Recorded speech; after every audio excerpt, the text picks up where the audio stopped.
నమస్కారం. ఈటీవీ 360కి స్వాగతం. ముందుగా ప్రధాన అంశాలు. ఓఆర్ఆర్ పరిధిలోని 51 గ్రామాలు సమీప మున్సిపాలిటీల్లో విలీనం. పాలనా సౌలభ్యం కోసమే నిర్ణయమన్న రాష్ట్ర ప్రభుత్వం. వట్టెం జలాశయం నుంచి ముమ్మరంగా నీటి తొలగింపు. వరదతో మోటార్లకు నష్టం లేదన్న నీటిపారుదల శాఖ. ఆస్తి ప్రాణనష్టం వివరాలను వారంలోగా సమర్పించండి.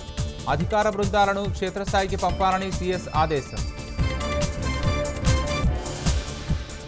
అన్నదాతలను కోలుకోలని దెబ్బతీసిన జోరు వానలు. పంట నష్టం 4 లక్షల ఎకరాలకు పెరిగే అవకాశం ఉందన్న తుమ్మల. సంగారెడ్డి జిల్లా అమీన్పూర్లో అక్రమ నిర్మాణాలు కూల్చివేత. 20 ఎకరాల ప్రభుత్వ భూమి స్వాధీనం చేసుకున్న అధికారులు.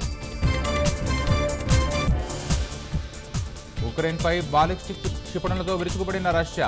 పోల్టావాపై దాడిలో 51 మంది మృతి, 271 మందికి గాయాలు. హమాస్కు మద్దతిచ్చేలా బ్రిటన్ నిర్ణయం ఉందన్న ఇజ్రాయెల్. ఆయుధాల సరఫరా నిలిపివేయడాన్ని తప్పుపట్టిన నెతన్యాహు. పారాలింపిక్స్లో రాష్ట్రానికి చెందిన దీప్తికి కాంస్యం. అథ్లెట్ల అద్భుత ప్రదర్శనతో 20కి చేరిన భారత పతకాల సంఖ్య.